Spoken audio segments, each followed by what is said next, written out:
Hemos venido transitando en las últimas semanas en un interesantísimo estudio que tiene que ver con el mensaje que Cristo le encomendó a Juan que le entregara a las 7 iglesias.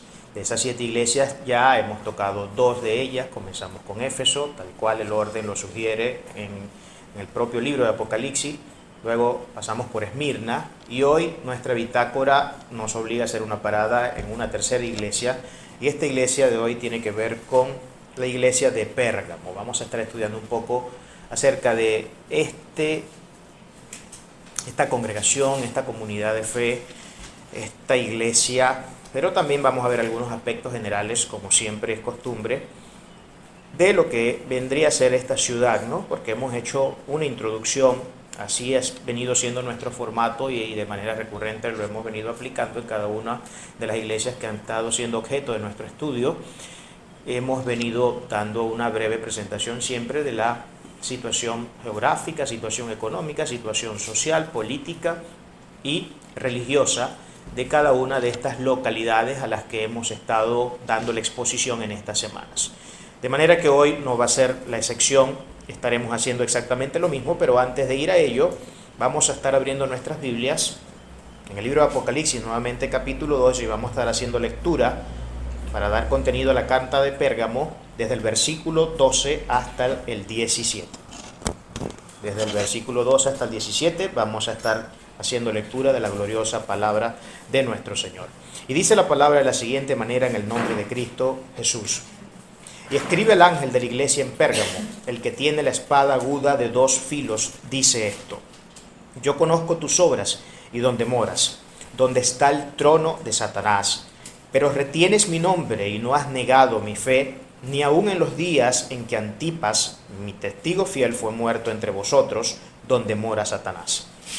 Pero tengo unas pocas cosas contra ti, que tienes ahí a los que retienen la doctrina de Balaán, que enseñaba a Balac a poner tropiezo ante los hijos de Israel, a comer de cosas sacrificadas a los ídolos y a comer fornicación, o a cometer fornicación. Y también tiene a los que retienen la doctrina de los nicolaitas, la que yo aborrezco. Por tanto, arrepiéntete, pues si no, vendré a ti pronto y pelearé contra ellos con la espada de mi boca. El que tiene oído, oiga lo que el Espíritu dice a las iglesias. Al que venciere, daré a comer del maná escondido, y le daré una piedrecita blanca, y en la piedrecita escrito un nombre nuevo, el cual ninguno conoce, sino aquel que lo recibe. Bien, aquí tenemos una iglesia, nuevamente, como hasta ahora el único caso ha sido la excepción, el caso de Esmirna, una iglesia que también estaba enfrentando serios problemas, ¿no? Una localidad sin duda alguna con algunos problemas serios. Sin duda tenía problemas serios, pero vamos a ver algo así rapidito a grandes rasgos, grosso modo, acerca de lo que era hasta la localidad de Pérgamo. Nuevamente estamos ante una ciudad muy importante de Asia, se dice incluso, algunos autores señalan que era la ciudad más importante de Asia, puesto que era una ciudad administrativa. Ya vamos a ver un poco más adelante qué es lo que significaba esto de administrativa. Era una ciudad sumamente importante. Estrabón le llama, por ejemplo, la ciudad ilustre, así decía Estrabón. En el caso de Epífanes y Plinio decían que era con mucho la ciudad más famosa de Asia. Eso era lo que ellos afirmaban. En los momentos que Juan escribe esta carta, ya esta ciudad tenía 400 años siendo la capital.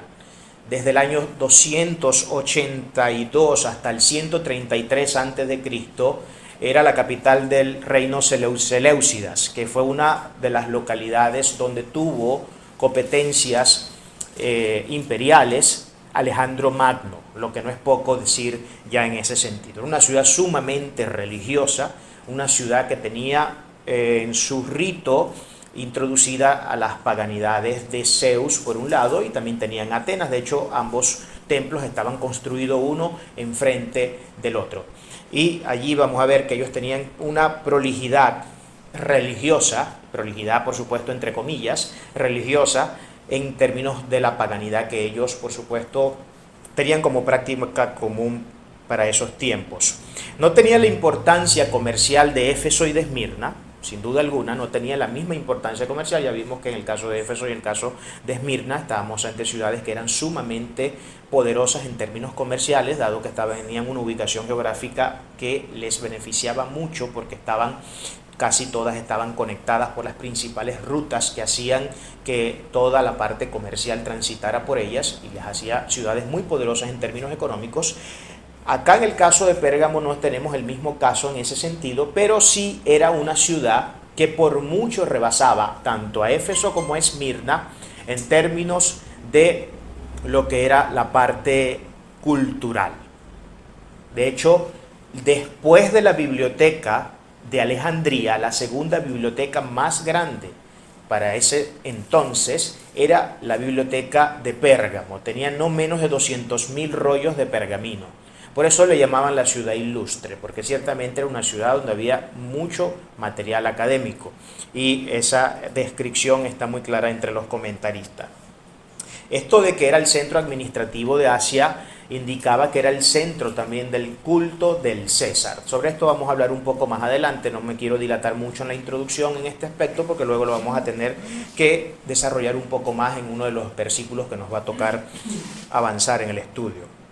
De manera que ser cristiano en esta ciudad era arrostrar, no arrastrar, arrostrar, que tiene que ver con enfrentar con valentía una serie de desafíos. Por eso declara, por ejemplo, Cromwell llama a esta situación un compromiso muy difícil, así decía Cromwell, sin duda alguna, y vaya a ver usted que ciertamente era un desafío muy difícil para la cristiandad en ese momento que enfrentaba todos estos serios problemas.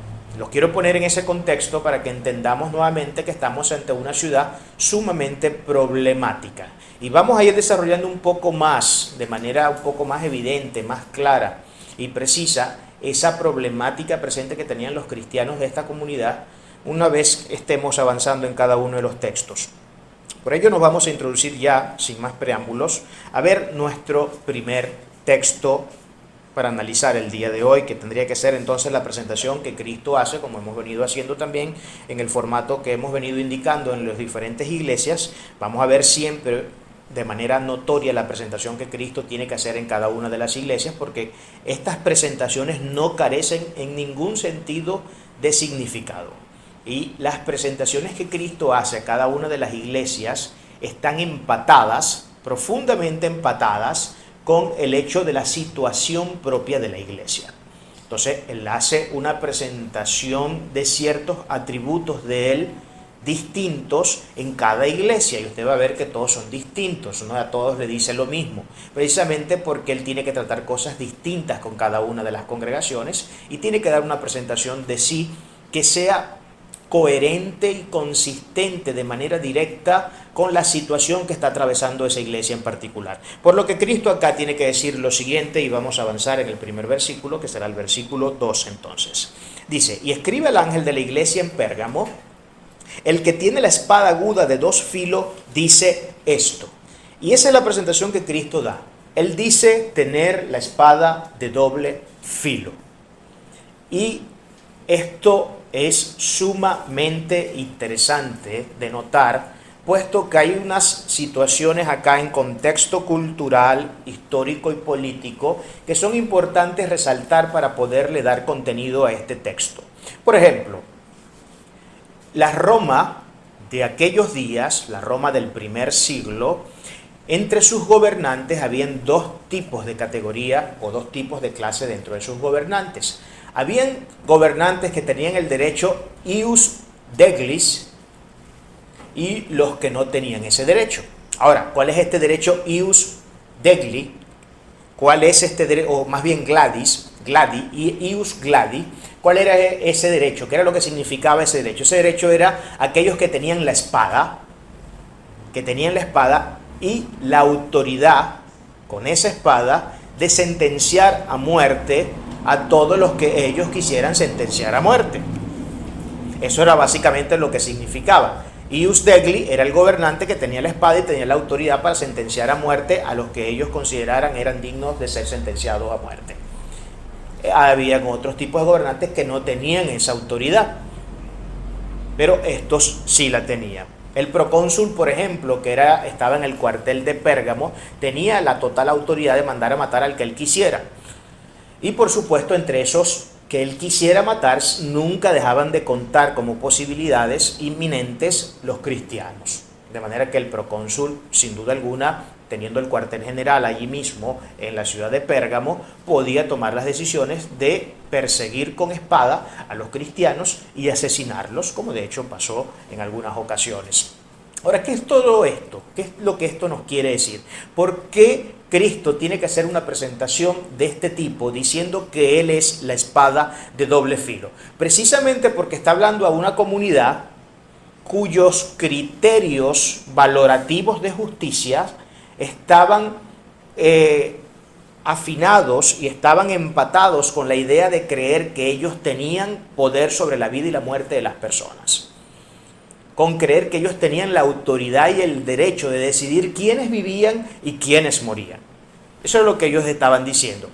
Al decir Cristo, aquel que realmente tiene la espada de doble filo soy yo, lo que está diciendo con ellos es que estos, aunque digan tener ese derecho, aunque digan tener la espada y aunque piensen y crean que con esa espada ellos pueden sentenciar a quienes ellos les parezca, están muy equivocados, porque aquí el que realmente tiene la espada de doble filo en su mano, bueno, no en su mano, en su boca, soy yo. De manera que ustedes, comunidad de Pérgamo, no se amedrenten, no se intimiden por las amenazas del Estado romano, ni aun cuando estos tengan, entre comillas, el poder de quitar o dar vida a quienes ellos les parezca. Porque quien realmente, en quien descansa esa autoridad, es en mí. Y si ellos tienen esa espada, y para los que nosotros que hemos estudiado bastante el tema de la soberanía de Dios acá en esta congregación, que es uno de los conceptos que buscamos siempre exaltar de manera especial, porque es un tema que se ha perdido mucho de vista en la cristiandad del siglo en el que estamos, ya todos nosotros sabemos que en el tema de la soberanía de Dios, Dios es el que toma las decisiones que quiera, cuando quiera y como quiera.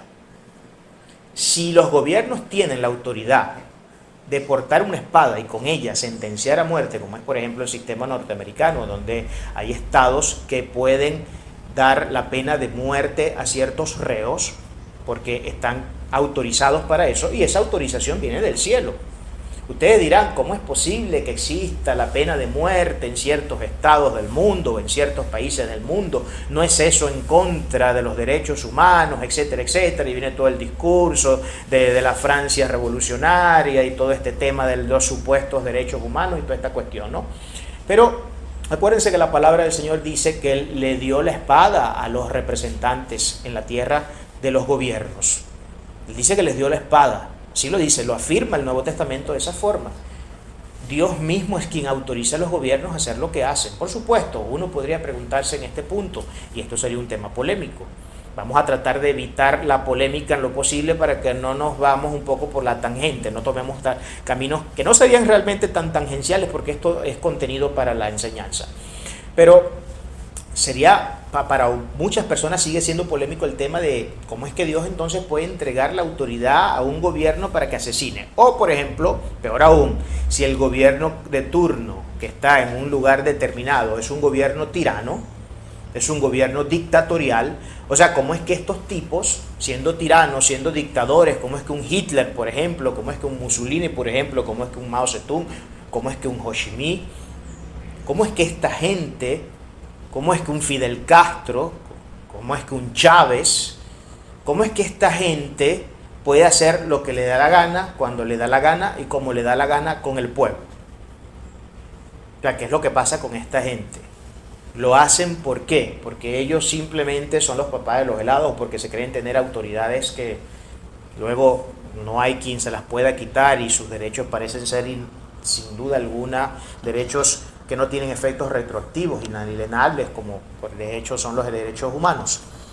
Bueno, este es un tema sin duda alguna siempre muy sensible de tocar en el púlpito y de tocar en cualquier lugar cuando se habla de la fe, porque ciertamente Dios es el que quita y pone reyes en el mundo. Eso lo dice la Biblia. Él es el que quita reyes, nos gusten o no nos gusten, sean buenos o sean malos, Dios los puso. ¿Por qué Dios pone un rey malo? Porque Él le da a cada quien la paga que merece. Si hemos tenido un pueblo desobediente, un pueblo que se maneja de manera muy injusta y haciendo cosas que no debe, Dios le da malos gobernantes, porque esa viene a ser la afrenta de Dios para esas naciones que han tenido una actitud histórica de espaldas al Dios Todopoderoso y tienen que pagarlas. Tienen que pagarlas. Dios es justo, Dios es derecho y justicia pura, rectitud pura, y Él en esa rectitud, en su santidad y en su autoridad, aún en su propia benevolencia y amor, Él toma esas decisiones.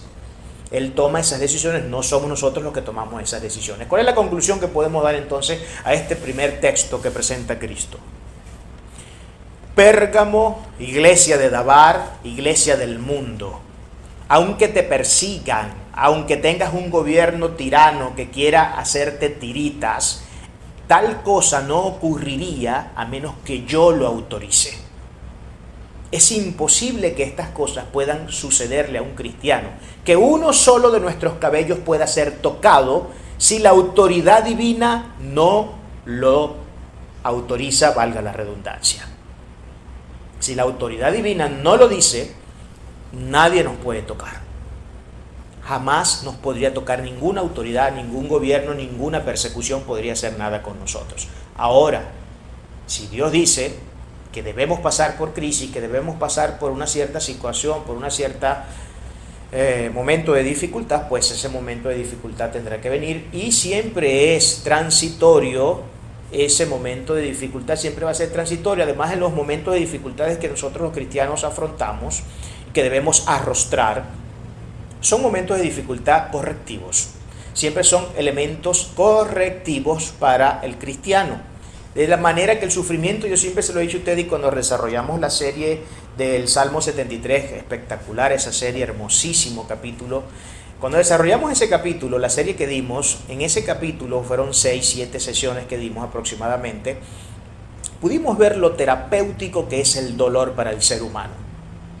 El ser humano no se puede desarrollar y no puede tener un mínimo de vestigio de bondad y de piedad a no ser que pase por el momento de la prueba.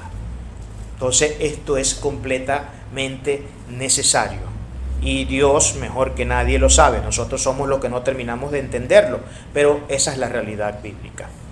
Avanzando entonces en el versículo 13 nos tiene que decir lo siguiente nuestro Señor: yo conozco tus obras y donde moras, donde está el trono de Satanás, pero retienes mi nombre y no has negado mi fe, ni aun en los días en que Antipas, mi testigo fiel, fue muerto entre vosotros, donde mora Satanás, ni aun en esos días. Ahora, el tema de permanecer viene del término griego katoikeo. Katoikeos es el término griego que significa permanecer constantemente con carácter en un lugar. Eso básicamente es lo que significa el término griego allí, permanecer, porque ellos moran en ese lugar. Algunos piensan que la descripción de que allí estaba el trono de Satanás, porque miren que esta descripción es bastante fuerte, fíjense que es a la iglesia de Pérgamo a quien se le atribuye esta noción tan malévola, que por supuesto debería llamarnos mucho la atención. A esta iglesia es la que se le atribuye el tope de decir que es aquí donde está el trono del propio Satanás asentado. Pero ¿por qué pensaban eso la gente de aquellos tiempos? Bueno, una de las razones, porque se explican varias razones para esto. Yo tuve que hacer un resumen y bueno, hay millones de cosas que la gente dice, pero bueno, no me puedo traer acá todas las posibles teorías que se explican en torno a este tema, ¿no? Pero quise traerlas que por razones lógicas e históricas parecen ser las más coherentes en la explicación de este hecho. Una de las cosas que se dice es que este era el trono de Satanás, o que ese era el lugar donde estaba el trono de Satanás. Los judíos pensaban así, los cristianos pensaban así, porque era una ciudad que tenía un gran esplendor religioso. Y claro, el esplendor religioso que tenía, no estamos hablando ni de judaísmo ni de cristianismo, estamos hablando de religiones completamente paganas y politeístas, de las religiones del culto al paganismo y al politeísmo. No estamos hablando de otra cosa distinta a eso. En esta, por ejemplo, descripción de que tenía Satanás El trono allí, por ejemplo, una de las cosas importantes a notar es que aquí donde estaba el trono, o más bien estaba el templo de Zeus por un lado, estaba también el templo de Atenas. Otra de las cosas es el culto o la referencia y la conexión profunda que había con el culto a Esclepio, que para los latinos era Esculapio. Escleto o Esculapio. Ahora, ¿qué tiene esto que ver? ¿Qué tiene esto que ver este culto con el hecho de que los cristianos y judíos interpretaran que en esta ciudad estaba el propio trono de Satanás, o que se asentaba el propio trono de Satanás? Ustedes saben que una de los emblemas de Esclepio, o el emblema de Esclepio, era la serpiente. Era la serpiente, y para que sepan cuál es el emblema al que me estoy refiriendo, y no sé si ustedes han visto, han notado en alguno de los medicamentos, o hasta en las mismas instituciones médicas, que hay como especie de una cruz o algo así con una serpiente que la rodea, como una estaca, ¿no? Ese era el emblema que utilizaban para esta deidad.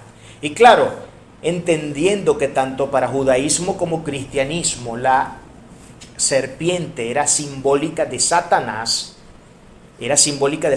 ellos no dudaron en llegar a la conclusión de que en ese lugar estaba el propio trono de Satanás. Esa es una de las teorías, esa es una de las probabilidades que se explican dentro de una labor especulativa que tiene, por supuesto, cimientos históricos y que de alguna manera se pueden validar, por supuesto que sí. Lo segundo era que Pérgamo era un centro administrativo, era el centro administrativo de Asia. Y esto significaba, el ser el centro administrativo de Asia, que era el lugar donde estaba instituido el culto del César. El culto del César. De hecho, a las personas que se condenaban a muerte en este lugar, se les obligaba a utilizar el título Kyrios para referirse al César, cuando este título solamente se utilizaba para referirse al Mesías. Entonces ya podemos ver la descabellada, herética y blasfema forma de esta gente ejercitar el poder o ejercer el poder de cara a las personas y al pueblo de ese entonces. Y ese era otro de los temas, ¿no? Así que estas eran algunas de las razones que hacían que esta gente pensara, o que esta gente definiera a Pérgamo como el lugar donde se asentaba el propio trono de Satanás. Ahora, este era un lugar sumamente difícil para la cristiandad. Sumamente difícil porque ellos estaban sometidos a problemas no solamente externos, y no solamente tenían que presentar o enfrentar problemas externos, sino que también tenían que afrontar problemas internos. Sobre eso vamos a hablar un poquito más adelante en el próximo texto. Pero los problemas externos eran estos que ya hemos venido diciendo. Aquí estaba un poder instituido, había un poder dictatorial, un poder que por supuesto era un poder que estaba ocupando lugares, como hacen por lo general los imperios. Se aplica la ley del más fuerte, yo tengo el poder, tomo a aquellos que están desprovistos de cualquier forma o apariencia de poder y los pongo para que me sirvan. Eso era un poco el tema, ¿no? Estos creyentes, pese al estatus tan satánico y religioso que existía en la época, eran creyentes que defendían el nombre del Señor y la fe, o mantenían el nombre del Señor y mantenían la fe, que es una de las cosas que nosotros podemos ver en el texto, ¿no? Cuando lo leímos, porque vimos que ellos retienen el nombre de Cristo y además de eso no han negado mi fe. Son personas que no han negado la fe y que han logrado retener el nombre de Cristo. Estas son cosas importantes. Retienen la fe y retienen también con ello el nombre de Cristo. Esto está claro acá. Ahora, pese a esto, ellos no fueron intimidados, pese a todas las grandes adversidades que les presentaba el lugar donde vivían, ellos no fueron intimidados y lograron siempre mantener esa posición. De hecho, tanto es que tenemos al testigo fiel que menciona el texto, que es Antipas, de quien se sabe muy poco. Sin embargo, Tertuliano introduce una leyenda muy tardía, cuya leyenda explica que él fue asado en un toro de bronce. Eso es lo que dice, él murió como un mártir. Ahora, Antipas, que es el testigo fiel, cuya procedencia venía de Pérgamo, que fue uno de los que fue asesinado por el nombre de Cristo, por causa del nombre de Cristo, recibió un título de mucha honra y de mucho honor, que es este título del testigo fiel. La palabra testigo allí en el original griego, viene de la palabra martus, que significa mártir. De hecho, la palabra mártir y testigo en el Nuevo Testamento tienen el mismo significado. Es la misma palabra. Un testigo y un mártir era absolutamente lo mismo en términos del Nuevo Testamento. Y un mártir era alguien que moría martirizado, era alguien que moría por razones de sus creencias, que lo asesinaban por razones de sus creencias y quedaba como una especie de héroe nacional en ese sentido, ¿no? Ese era un mártir. Ahora él recibe el nombre del testigo fiel. Y esa es la descripción que Cristo da de sí mismo en Apocalipsis 3:14. Dice, yo soy el testigo fiel cuando se presenta a una de las iglesias. Mire el título de honra que Dios le da a las personas que mueren por causa del Evangelio. El título de honra que Dios le da a las personas que mueren por causa del Evangelio es glorioso. Un título que casi nada es un título que está referenciando nada más y nada menos que una de las propias atribuciones del Mesías en ese sentido, ¿no? Y es glorioso tener eso presente. En los versículos 14 y 15 vamos a ver lo que Cristo entonces tiene que decirle a esta iglesia con respecto a su mal proceder, con respecto a su mala actitud. Y dice de la siguiente manera, pero tengo unas pocas cosas contra ti, que tienes ahí a los que retienen la doctrina de Balaam, que enseñaba a Balac a poner tropiezo ante los hijos de Israel, a comer de cosas sacrificadas a los ídolos y a cometer fornicación. Y también tienes a los que retienen la doctrina de los nicolaitas, la que yo aborrezco. Ahora, ya nosotros hemos hablado un poco acerca de la doctrina de los nicolaitas. Esto fue tema de nuestra atención cuando tratamos la primera iglesia, la iglesia de Éfeso, que tenía problemas también con esta gente de los nicolaitas, con la diferencia que Cristo en esa parte a los de Éfeso estaba elogiándolos porque ellos estaban en contra de las prácticas y de la doctrina de los nicolaitas. En este caso, esta gente tiene a los nicolaitas dentro de la iglesia. Ahora, no hay una descripción aquí tampoco directa al hecho de decir si el hecho de que esta gente estuviera dentro de la comunidad indicaba como una especie de, no sé, de aceptación por parte del pastor de esa iglesia. Puede que sí, puede que no. Lo más probable es que sí. Lo más probable es que sí, porque si yo no voy a tener a gente como pastor de esta congregación aquí que sea, por ejemplo, gnóstica o agnóstica. Bueno, agnóstica la puedo tener porque me la quisiera ganar. Pero a un gnóstico que viene a pervertir al pueblo y que viene a luego estar dando un montón de nociones erradas sobre el Evangelio y a decir un montón de cosas extrañas y locas. Imagínense que se mete un mormón acá o un testigo de Jehová y comienza a querer intoxicarlos a ustedes con sus doctrinas. Entonces comienza a refutar todo lo que yo enseño, porque según ellos lo que yo enseño, puesto que es bíblico, no tiene mayor valor para ellos porque ellos tienen otros libros de textos aparte de la Biblia, que por cierto son más importantes que la Biblia. La Biblia es un libro secundario para estas sectas. Para nosotros no es un libro secundario, de hecho nosotros somos llamados el pueblo del libro, así nos llamaban antiguamente nosotros, en los tiempos del primer siglo, ya se le decía a los cristianos al pueblo del libro. Al pueblo del libro, ¿por qué? Porque ese es nuestro libro de texto por antonomasia, es la Biblia, nuestro libro de texto. No tenemos otro libro de texto para los cimientos de nuestra fe. Luego que podamos tener una biblioteca de 50.000 libros para ayudarnos a adentrarnos en el mundo complejo y amplio de la Biblia, ese es otro cantar, pero esos no son libros canónicos para fundamentar nuestra fe. El único libro canónico para los fundamentos de nuestra fe es la Biblia, por eso sola escritura, por eso siempre seremos sola escritura, y nada más que sola escritura, que no hay autoridades que estén por encima de la escritura, ni podrán haber nunca autoridades que estén por encima de la escritura. Usted tiene todo el derecho que el día que yo comience a hablar algo que no sea sola escritura, botarme de acá de la congregación. Y listo. O sencillamente irse.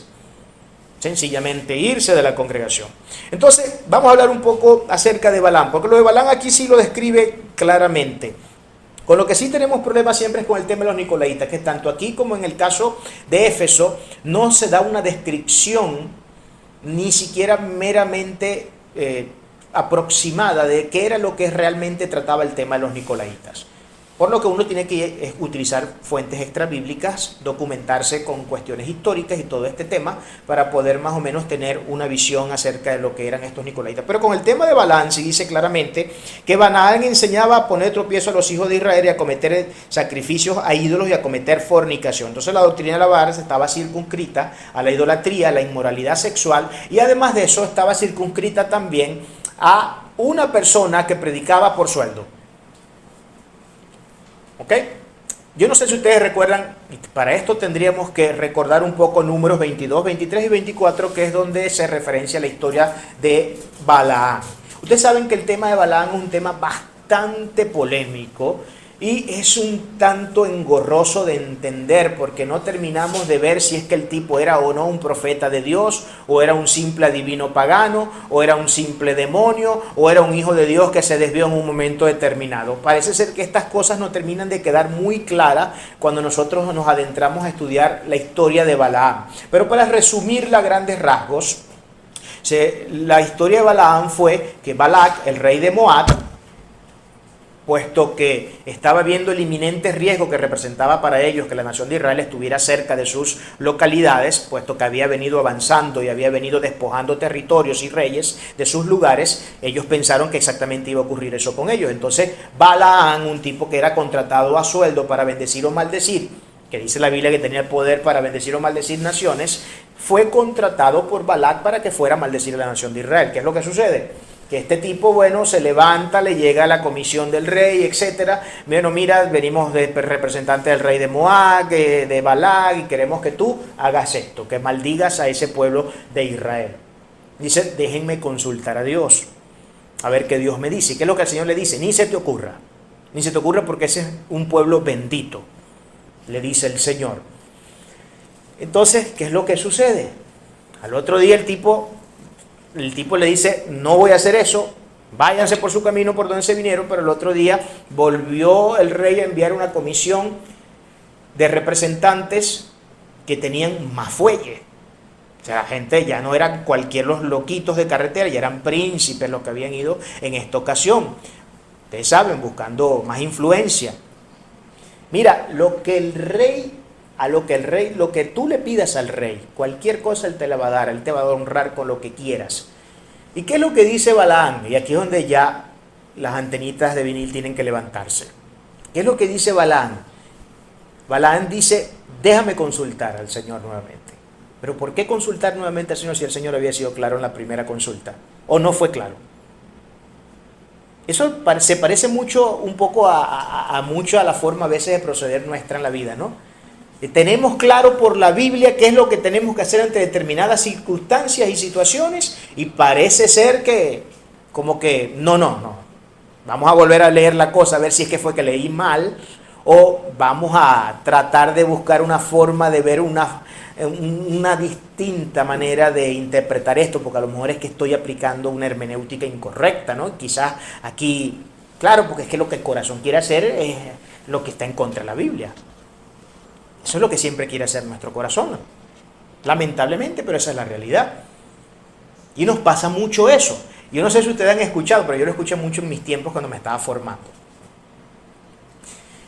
El Señor me confirmó tal cosa, tal palabra, porque estaba de moda. Bueno, esa moda no se ha quitado, cada día es peor, ¿no? El tema de los profetas que llegaban e invitaban profetas de yo no sé dónde, que venía uno de Júpiter, uno de Marte, etcétera, y venían trayendo supuestas palabras proféticas de bendición, que esta iglesia este año se va a levantar, y todos se van a hacer ricos y millonarios, y tú vas a ser pastor, y tú apóstol, y tú esto, y comenzaban a elevar a la gente a otra dimensión. Esa palabra la utilizaban mucho, redimensionar en el espíritu. Ese es el argot propio de este tipo de farsantes espirituales. Vamos a redimensionar esta cuestión. Y lo cierto es que usted va para esas congregaciones, muchas de esas que yo escuché y vi esas cosas, y son congregaciones que varias de ellas están extintas, se desaparecieron. No entendí qué pasó con la profecía y que se iban a multiplicar y iban a llegar miles y miles por todos los 4 puntos cardinales. Y otras sencillamente cada día están más decadentes. Más decadentes. Entonces estaba esto de moda de, estoy buscando que el Señor me confirme esta palabra. Y el Señor llegaba y le daba una palabra. Y después llegaba otro y le daba la misma palabra. No, pero es que yo necesito, parece ser que la gente necesitaba 70 veces 7. Parece que ahí es donde querían aplicar el 70 veces 7. Era no en el yo te perdono y me levanto y me sacudo los vestidos, sino 70 veces 7 Dios tiene que confirmarme las cosas. O sea, que el Señor me lo diga 70 veces 7 por minuto para yo convencerme de que lo que Él me está diciendo es lo que yo debo realmente hacer. Eso no revela otra cosa más que la rebelión que hay en nuestro corazón. Eso es lo único que revela eso. Nuestra rebelión, nuestra abierta rebelión ante el Dios Todopoderoso. Esto es lo que está revelando. Entonces, ¿qué es lo que hizo Balaam? Ya Dios le había dicho, no vas a ir a bendecir a este pueblo, no vas a ir a maldecir a este pueblo, no lo vas a ir a bendecir, a maldecir. Y él le vuelve a consultar, claro, porque le llegaron con más rosas. El primer carruaje como que no fue, parece ser muy motivador. Pero el segundo ya eran príncipes y tipos que estaban ofreciendo quién sabe qué cantidad de dinero. Entonces, vamos a reconsiderar la cosa. Ahora, ¿cómo podemos considerar un profeta de Dios a alguien que hace eso? Es precisamente lo que está pasando con los profetas de hoy día. O sea, los tipos, tú los traes a la iglesia, pero tienes que pagarte de la mula con una buena cantidad de dinero. O si no, como mínimo, tienes que asegurarle y garantizarle que el pueblo al que se le va a predicar es un pueblo lo suficientemente ovejunizado o cabriatizado como para creer todas las tonterías que estos tipos dicen, que estos farsantes de oficios dicen, para luego enredarlos y sacarles todo lo que puedan, todo el beneficio económico y material que puedan sacar de sus bolsillos. Eso es lo que pasa. Eso es lo que está pasando aquí con Balaam. Entonces, Balaam, la doctrina de Balaam tiene que ver mucho con este tema. Yo lo llamo, y eso lo vengo pensando desde hace días, yo lo enmarcaría y lo definiría de esta manera. El tipo era un mercenario espiritual. Para los que no saben lo que significa la palabra mercenario, es un soldado a sueldo. Un soldado a sueldo que defiende los intereses de una nación extranjera, porque es la que le está pagando, es la que está dándole el beneficio económico. Eso es un mercenario. Este tipo hacía una labor de mercenario. O sea, él bendecía y maldecía. Él bendecía y maldecía siempre y cuando detrás de eso hubiera una jugosa suma de dinero. Eso es lo que él se dedicaba a hacer. Eso es exactamente lo que hacen los farsantes profetas y apóstoles y pastores de hoy. Si tú no le das una buena ofrenda a un pastor de hoy, es que lo estás deshonrando, ¿no? Lo estamos deshonrando. Al pastor hay que honrarlo. Y honrar al pastor significa llenarle su billetera. Al pastor no le puede faltar un buen carro, al pastor no le puede faltar una buena casa, al pastor no le puede faltar unos buenos corotos en su casa. Nada de eso le puede faltar al pastor porque es el pastor y hay que honrarlo. Yo me pregunto, ¿cómo era esa gente para lidiar con el caso de los 12 apóstoles de Cristo? Que se quedaron sin nada y lo entregaron todo por el Señor. Ellos no andaban buscando que la gente le diera, ellos entregaron todo lo que tenían. Pedro dejó su empresa como pescador y con sus barcazas y todo por seguir al maestro. Y ahora vas a seguir siendo pescador, pero ya no vas a ser pescador de peces. Ahora vas a ser pescador ¿de qué? De humanos. Con mi palabra. El apóstol Pablo. ¿Qué pasó con Pablo? Ya yo se lo he dicho en varias ocasiones y lo voy a volver a decir. Cuando Pablo llegaba a un lugar a predicar, él no preguntaba, te lo digo yo en jocosidad, ¿no? Pero me imagino que de repente uno no sabe. Pero yo creo que él no preguntaba por los hoteles 5 estrellas donde lo iban a alojar, él preguntaba, era por las cárceles. ¿Qué tal eran las cárceles en ese lugar? ¿Qué tal es la mazmorra? ¿Es fría, es caliente? ¿Torturan mucho, torturan poco? Porque él sabía que lo seguro, cada vez que saliera a predicar la gloriosa palabra del Señor, a cualquiera fuera el lugar que fuera, era que lo iban a meter preso. Y no se equivocaba al pensarlo y al saberlo. El mismo Dios se lo dijo, tu ministerio va a ser con sufrimiento. Y vaya usted a saber si no fue con sufrimiento cuando él mismo describe en una apología de su ministerio cristiano, Ustedes se la dan de judío, yo soy 2 veces más judío que ustedes. Ustedes se la dan de fariseo, yo fui fariseo peor que ustedes. 50.000 veces azotado, naufragué 60 millones de veces, me metieron en todas las cárceles, mira, la bitácora que yo tengo por las cárceles, yo soy un trotamundo de las cárceles. Yo soy un trotamundo de las cárceles. O sea, estos programas, ustedes saben, estos programas uno ve en Discovery, uno ve en todos estos canales, Travel Channel y todo este montón de cosas, ¿no? Esos trabajos que tienen esta gente que, Dios mío, eso es el mejor trabajo del mundo, ¿verdad? Viajar por el mundo, conocer países por todos lados, pero lo más sabroso de eso, lo más sabroso de conocer es comer la cultura de toda esa gente. Entérate de cada plato tradicional, de cada lugar al que tú llegas. Hermano, es que por eso no deberían pagarle a nadie. Entonces, para colmo, que te estás dando el gusto de la vida, ganas dinero haciendo eso. Bueno, con Pablo era todo lo contrario.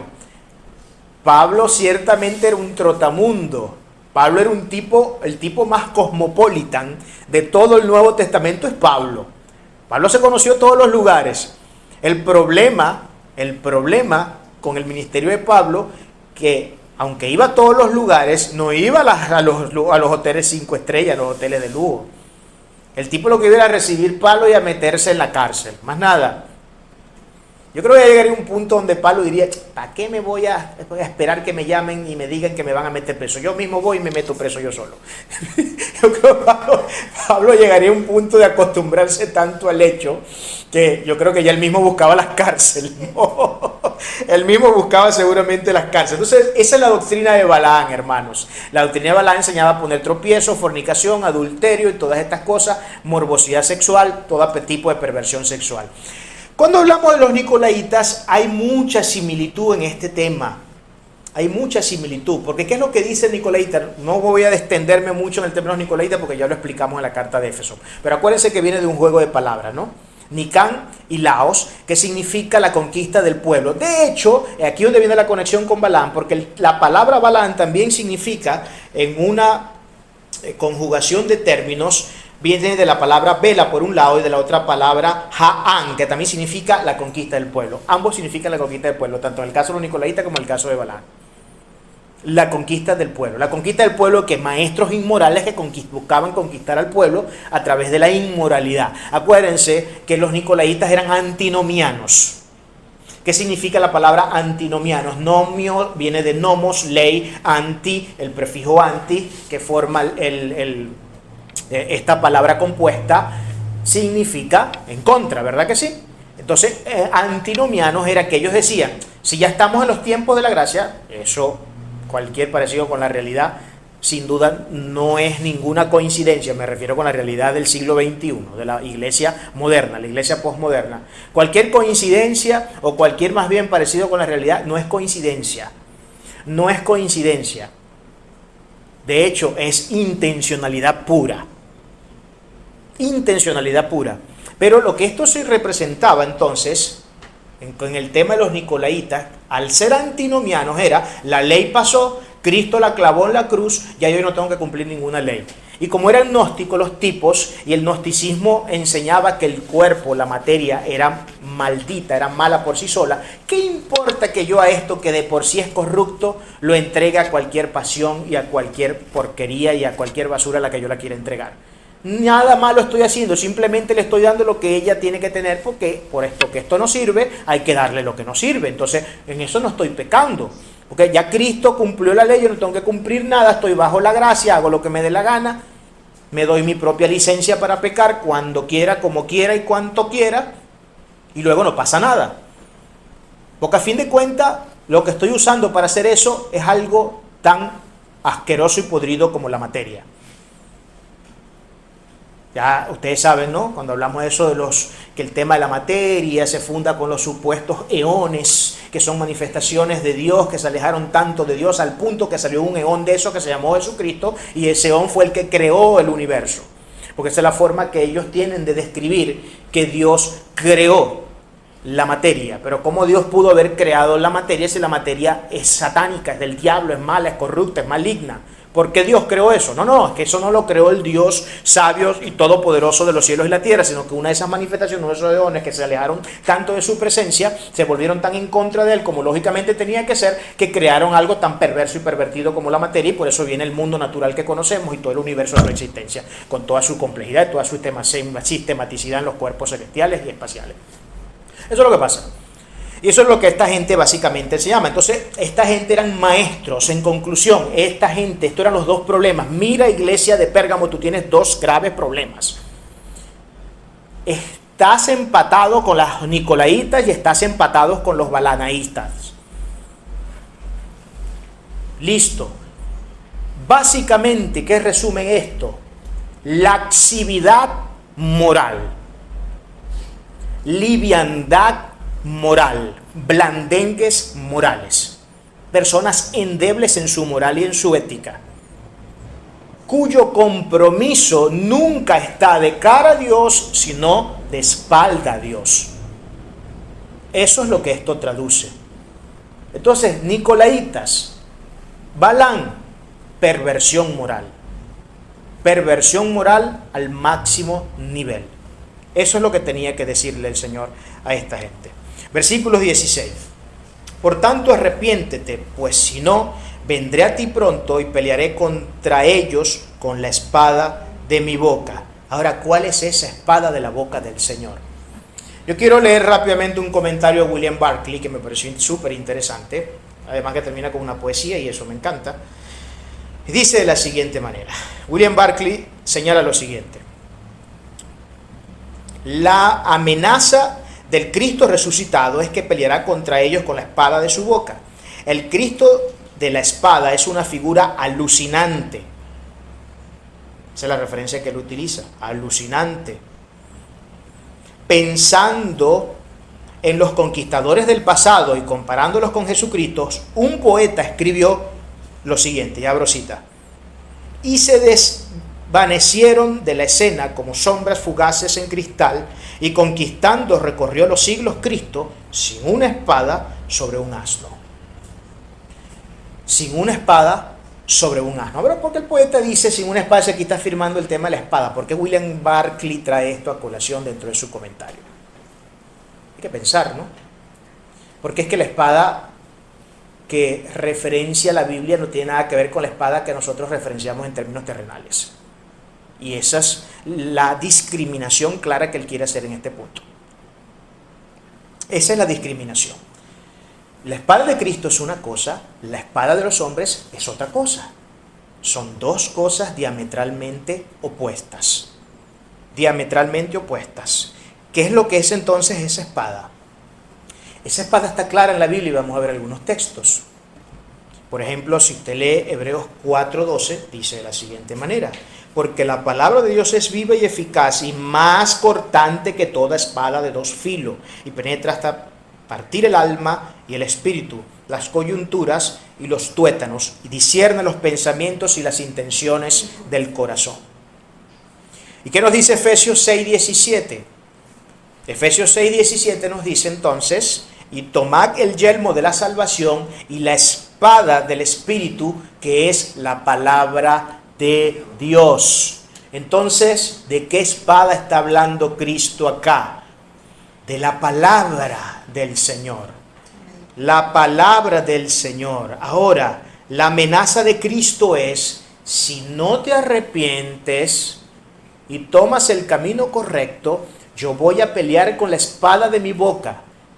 Eso no debe ser traducido en ningún sentido, y es precisamente la discriminación acá del poeta que trae a colación William Barclay en su comentario del Nuevo Testamento. Es precisamente el hecho de que hay que hacer esa diferenciación, porque esta espada significa que Cristo se va a aparecer y va a comenzar a descuartizar a todo el mundo, ¿no? Como podrían imaginarse de repente algunos psicópatas norteamericanos, como especie del tipo de masacre en Texas y todas esas cosas. No estamos hablando de eso. No estamos hablando de eso. Estamos hablando de la palabra de la boca. La espada de la boca del Señor es su palabra. Ahora, cuando él dice voy a pelear con la espada de mi boca, ¿quiere decir que va a pelear con qué? Con su palabra, va a pelear con su palabra. ¿Qué es lo que está diciendo? Mijo, yo voy a enviar a ese lugar a gente que esté llena en verdad de mi palabra, y voy a enfrentar sus herejías con la verdadera palabra mía. De manera que voy a desarticular el desastre de rancho que ustedes se han armado en ese lugar. Así que si quieren preservar su iglesita, tengan sana doctrina y tengan conductas cristianas. Porque si no, siempre va a llegar uno que les va a decir lo que les tiene que decir. Siempre va a haber gente que uno nunca sabe dónde se los va a encontrar, hermano. A veces el que uno menos cree y piensa puede tener una preparación y una coherencia y consistencia con la doctrina bíblica que no tenemos ni idea. No tenemos ni idea. Por eso que nosotros debemos cuidarnos mucho. Mire, la labor del púlpito es una labor de temor y temblor. Predicar la palabra del Señor hay que hacerlo con temor y temblor. Cuando usted está estudiando la Biblia tiene que tener temor y temblor de cuáles vayan a ser las conclusiones a las que ustedes vayan a arribar después de haber leído el texto que leyó. Porque no seremos tomados por inocentes aquellos que pervierten la palabra del Señor. Y más aún si lo hacen de manera maliciosa e intencional para alcanzar algún tipo de beneficio personal. Que esto es arduo, común en la comunidad de fe de Cristo, supuestamente, de hoy. Supuestamente. Entonces, el Señor va a pelear. Su palabra siempre se va a escuchar. Es verdad, yo no sé, yo no podría manejar las estadísticas exactas. Sin embargo, por regla de inferencia lógica, yo puedo determinar ciertas cosas. Si nos basamos, por ejemplo, en la estadística que yo en varias ocasiones le he expuesto a ustedes, de que solamente el 5% de los cristianos leen la Biblia y de ese 5% el 1% la estudia, no es fácil, no es difícil llegar a conclusiones. No es difícil. Pero si yo tengo esa realidad, si eso es cierto, lo que yo creo que es realmente una estadística muy optimista, porque yo diría que la cosa es peor que esa, pero vamos a suponer que es ese 5%. Siendo eso así, y teniendo a un 99% de personas que no tienen ni idea de las doctrinas bíblicas, que no tienen idea de nada de la Biblia, que no saben describir a Dios ni en su noción más sencilla, porque es el 99%, no es el 95%, porque estamos hablando del 5%, dentro del cual 4 la lee, pero los que leen Biblia no saben nada de Biblia. Porque una cosa es leer la Biblia y otra cosa es estudiar la Biblia. El que vendría y teniendo la posibilidad de medio saber algo de la Biblia sería el que la estudia, no el que la lee. Porque si yo simplemente soy un lector ocasional de la Biblia, yo puedo leerla. Y hay mucha gente por ahí que se jacta de que se sabe no sé cuántos versículos bíblicos. Otra vez me encontré con un pastor que me decía, no, porque es que yo no uso ni bosquejos, ni aplico hermenéutica, ni interpretación bíblica para hacer mis enseñanzas. No me hace falta nada de eso. Yo me he aprendido muchos textos bíblicos para hacer las cosas. Y yo, como estaba ese día con mi esposa, yo no sé si ella recuerda esa experiencia que tuvimos con ese muchacho, con ese pastor. Como estaba con mi esposa, estábamos ante un sol abrasador en ese momento hermoso, de esos que a mí no me gustan ni un poquito. Yo no me quise detener a entrar en discusión con él, pero realmente a mí lo que me dio fue mucha pena ajena lo que ese pastor me dijo. Porque miren, esto es algo que no se le puede dejar pasar ni siquiera a una persona que tenga un año de convertido. Ahora, ¿cuánto más a un pastor? Que se supone que es el que baja el alimento a la congregación. Que me diga que él no necesita hermenéutica, que él no necesita homilética, que él no necesita saber nada de oratoria, que no necesita armar un bosquejo. Yo por muchos años trabajé sin bosquejos, hasta hace apenas un año atrás. Sin bosquejos escritos. Pero los bosquejos míos yo los memorizaba. Yo hacía mi mapa mental y yo tenía mi bosquejo acá. Pero ya como uno va avanzando, ¿no? Y la memoria va perdiéndose un poco, ya uno tiene que comenzar a escribir. Y como a mí me fascina escribir, yo escribo y no tengo ningún problema. Y puedo pasar todo el día escribiendo. No me hace nada. No tengo ningún problema con eso. Pero Cristo siempre tendrá esta gente preparada. Siempre habrá alguien que con 2 palabras que diga, 2 pueden ser suficientes para hacer temblar a una congregación. 2 palabras. llenas de la verdad de Dios, en un lugar donde lo que se predique es falsedad, pueden ser suficientes para hacer que las bases de esa iglesia se vengan al piso. Y eso es lo que Cristo está advirtiendo acá a esta gente. Eso es lo que Él está advirtiendo a esta gente. Vámonos entonces al último versículo, versículo 17, y hablamos aquí del galardón para el vencedor, la parte que siempre le gusta a la gente escuchar, ¿no? Parece que la gente a veces quisiera ir directo al último versículo de cada iglesia y no leer los intermedios ni el principio, porque la cosa ahí como que no me gusta mucho, pero me gusta bastante siempre lo que dice al final, ¿no? El que tiene oído, oiga lo que el Espíritu dice a las iglesias. Al que venciere daré a comer del maná escondido y le daré una piedrecita blanca, y en la piedrecita escrito un nombre nuevo, el cual ninguno conoce sino aquel que lo recibe. Aquí tenemos dos temas que han sido objeto de diversas interpretaciones y no podría ser de otra forma porque es un tema complejo. Ese maná escondido, ¿qué cosa será? Más aún y peor de complicado es esa bendita piedrecita blanca que tiene un nombre que solamente la conoce el portador. ¿Qué es lo que eso representa? Porque eso es completamente simbólico en el lenguaje apocalíptico, ¿no? Ya sabemos que aquí no podemos interpretar de manera literalista. Ya sabemos que estamos ante una cuestión simbólica, ¿no? Y hay que ver cuáles son los elementos históricos que nos permiten aquí aproximarnos a una exégesis más o menos precisa de lo que se está tratando de explicar. Entonces hay varias formas de ver el tema. Vamos a entrar primero con la cuestión de lo que viene a ser entonces el maná escondido. Para algunos ese maná escondido, por ejemplo para los judíos, el maná escondido es representativo de las bendiciones mesiánicas de Israel. Eso es lo que el grupo judío, o los judíos interpretan con el tema del maná escondido. Tiene que ver con las bendiciones mesiánicas. Ahora, en términos cristianos se habla del nuevo mundo prometido y de las bendiciones y la gloria de Dios en ese nuevo mundo. Esa es la primera referencia. Esa es una de las formas de interpretar esto, una de las cosas que se dicen. En otra línea de ideas tenemos, por ejemplo, la concepción referente al maná, que tiene que ver con que este es el alimento del cielo. De hecho, en Salmos 78, 24 dice que es el trigo del cielo. El trigo del cielo, el pan del Señor nos da para comer, el pan que el Señor nos da para comer. Eso lo dice también en Éxodo 16, 15. Entonces, el maná escondido es el pan que el Señor del cielo nos da para alimentarnos. Eso es lo que dice. Una tercera interpretación se encuentra en lo que afirman que ese maná es el pan de la cena del Señor. Otros que dicen que es el pan que nosotros comemos cuando hacemos la Santa Cena.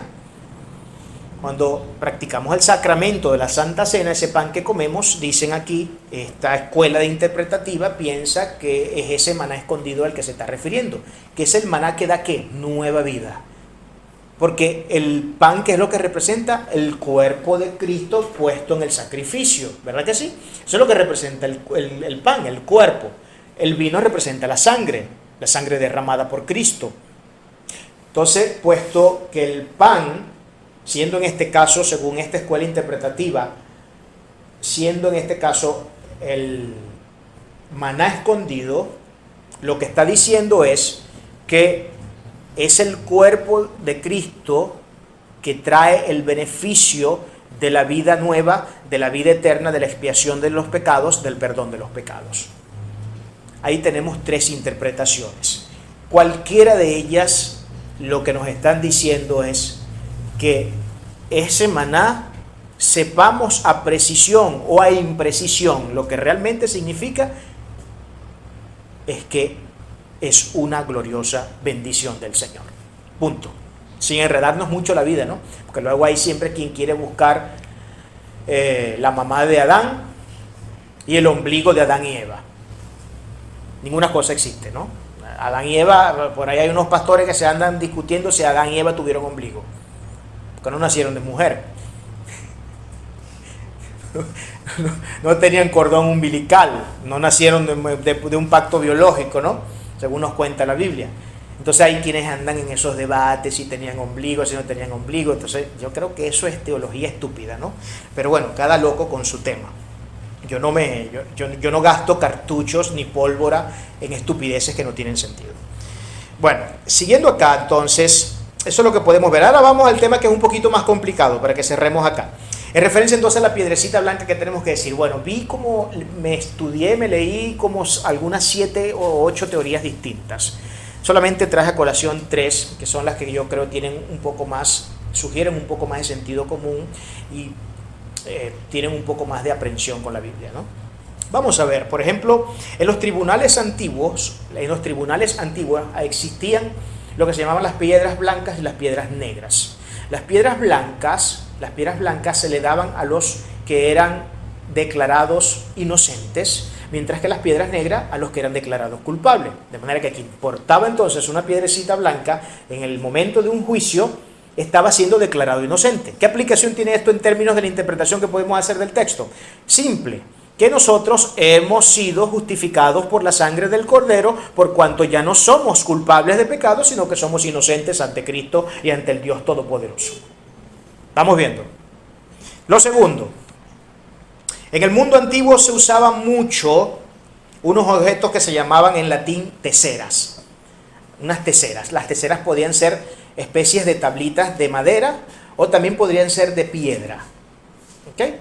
Esas teseras tienen al menos 3 formas o 3 figuras de ver la cuestión, de interpretar. Por ejemplo, en Roma las casas grandes tenían sus clientes, dependientes que recibían todas las mañanas de su patrón comida y dinero para pasar el día. A menudo se les daba una tesera que les servía para identificar como personas que tenían derecho a los dones gratuitos. Derecho a los dones gratuitos. Tesera, que tenía que ver con esa piedrecita blanca. Entonces, los dones gratuitos. ¿Cómo aplicamos esto entonces a la interpretación, la posible interpretación? Los dones gratuitos que recibimos por la gracia de nuestro Señor. Una segunda forma de ver este asunto tendría que ver con los juegos atléticos.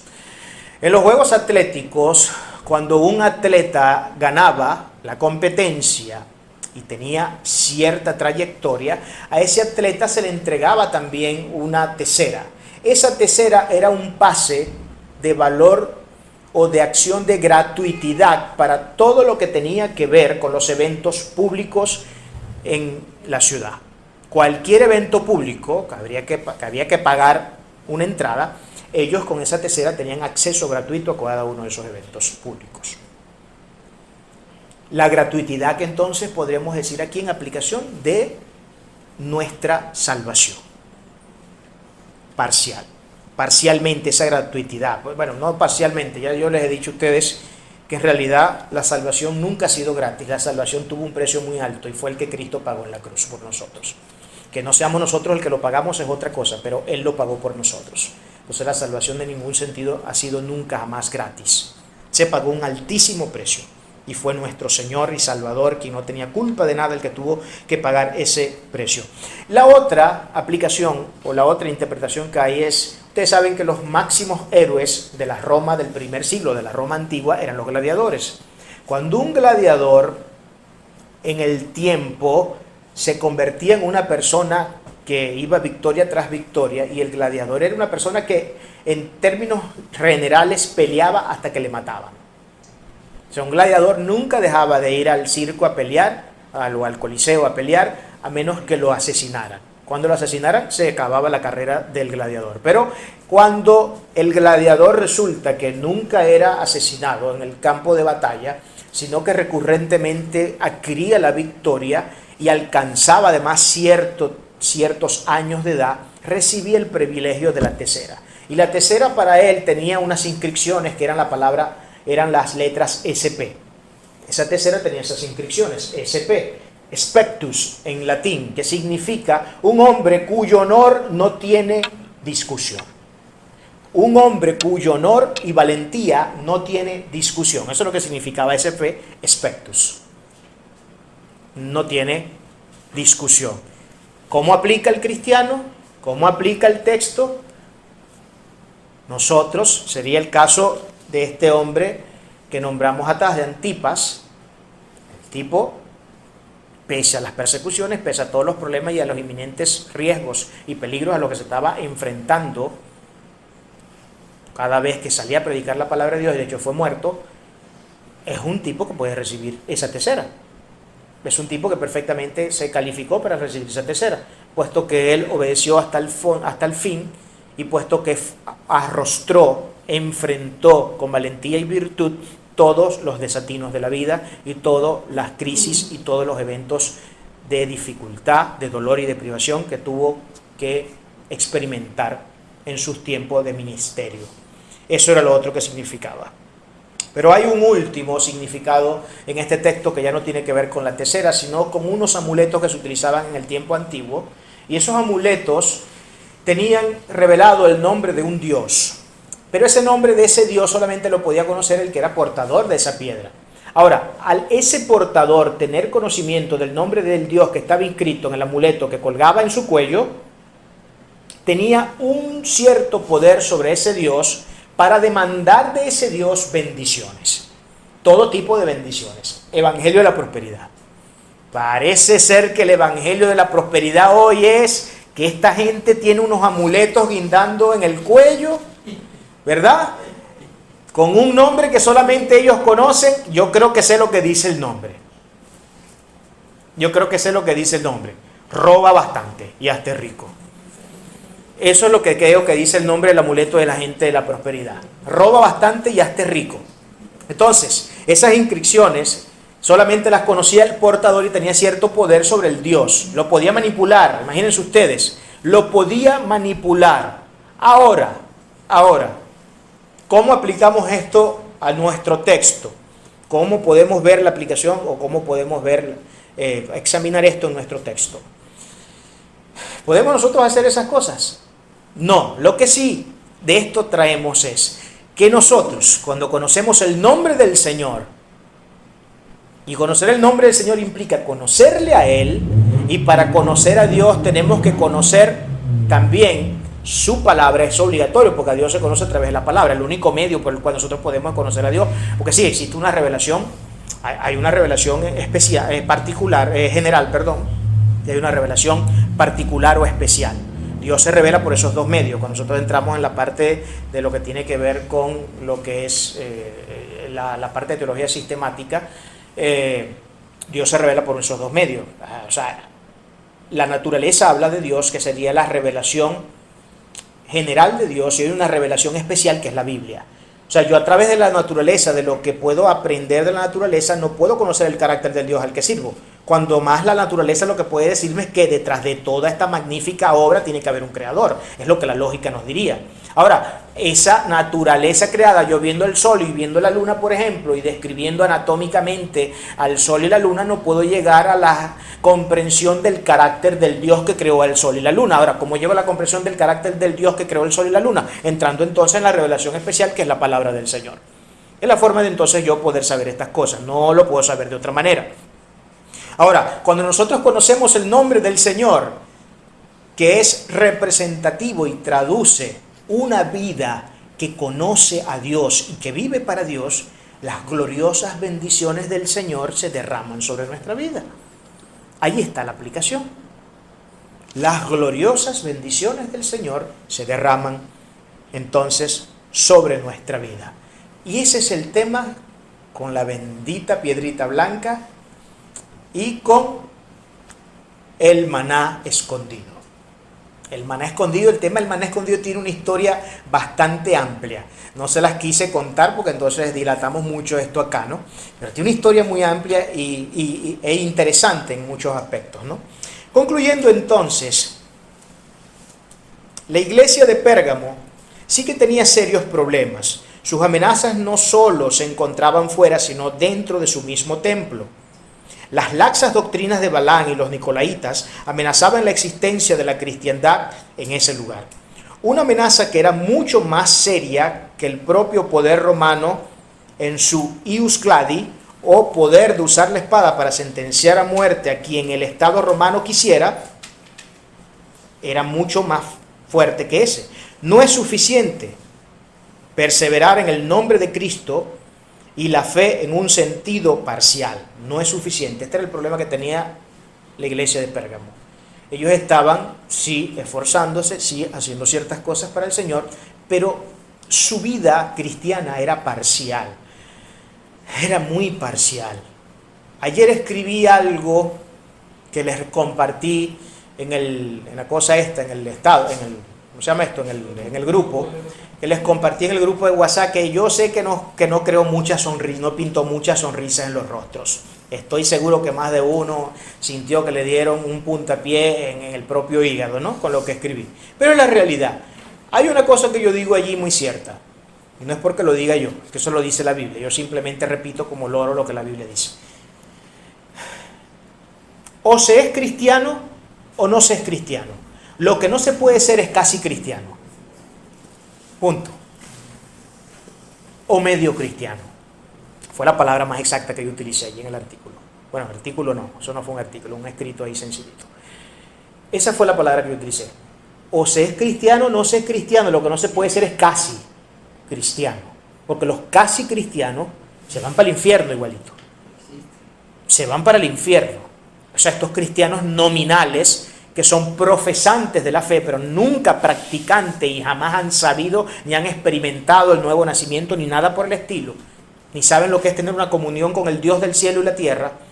Esa gente, hermano, cuando se muera, por más que haya ido 50 años a la iglesia, olvídense. Olvídense. No van para el baile. No van para el baile en ninguna manera. Y ese es un problema. Creo que esa es una imagen muy bien representada en el mensaje a esta iglesia. Perseverar en la fe, una vez dada a los santos, no es solo cosa de decir que se es cristiano y que Cristo es nuestro Señor. Ir los domingos por la mañana al culto y de vez en cuando asistir a algún evento espiritual. Tampoco de militar en la fe sin considerar todas las amenazas presentes o posibles para combatirlas.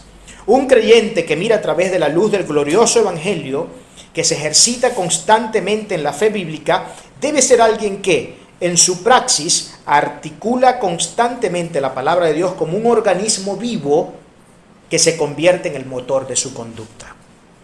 Nuestro peregrinaje como creyentes del glorioso evangelio siempre estará lleno de grandes desafíos que todo verdadero hijo de Dios deberá arrostrar.